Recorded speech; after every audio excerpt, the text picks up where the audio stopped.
obviously the game just happened a couple days ago, but does coach talk, or do you guys talk about how to not let one become two in terms of losses in this league where it's every win's so important?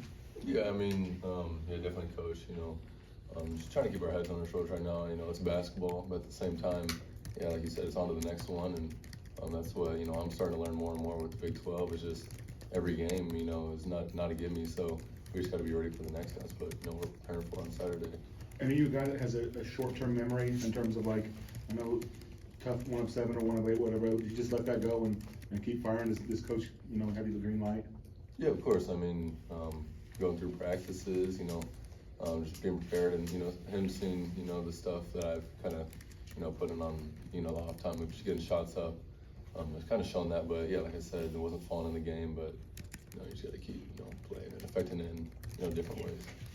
Have you ever fouled out of a game before in your basketball career? Yeah, I have, but not in a while. But I mean, that's just how basketball is sometimes. Is there anything that sticks out to you about TCU on Saturday?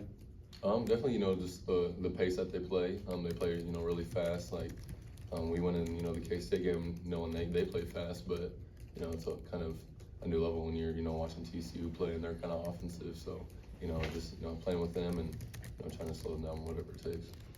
Gradey, we've seen Big 12 teams try and face guard you. Tuesday it was Marquise Noel that did it. What are the challenges, I guess, of having a guy that's on the shorter side than maybe what you faced so far?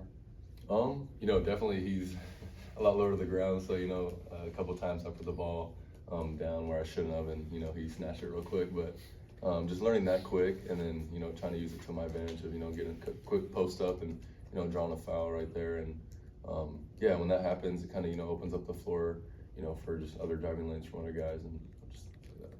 Can you walk us through the block you had there in the second half? It was a pretty instinctive play, but just what do you remember about that? I think I might have helped up maybe a little too much, but yeah, they dropped down to their big, and he was wide open. I just turned my head and saw him, and I saw him kind of going up for a dunk, and it was kind of perfect set up for me to pin it. So. And since the start of the season, Coach talked about wanting you to impact the game in other ways. Just how you feel like that part of your game has developed outside of just the scoring part? Oh, it's developed tremendously. I think largely in the fact that I've been getting face guarded, and that's really helped me show me what I need to do, because obviously I'm not going to get too easy of a shot up just right away when the game starts. So it's more of just moving the ball quick, and if they're face guarding me, it might give me another opportunity to get around them and get an easy rebound or whatever it may be. And for me in the K-State game was when it wasn't falling in, I was being face guarded. It was kind of just trying to get to the line and draw fouls. To follow with that, what areas of your game have improved the most? Were you always this good a rebounder, and just other aspects?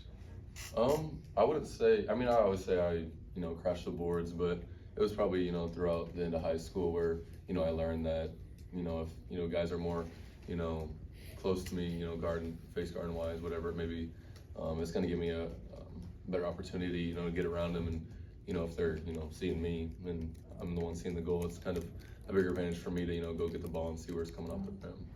Is there one player on the team that's been more of a mentor to you, just kind of guiding you through the process?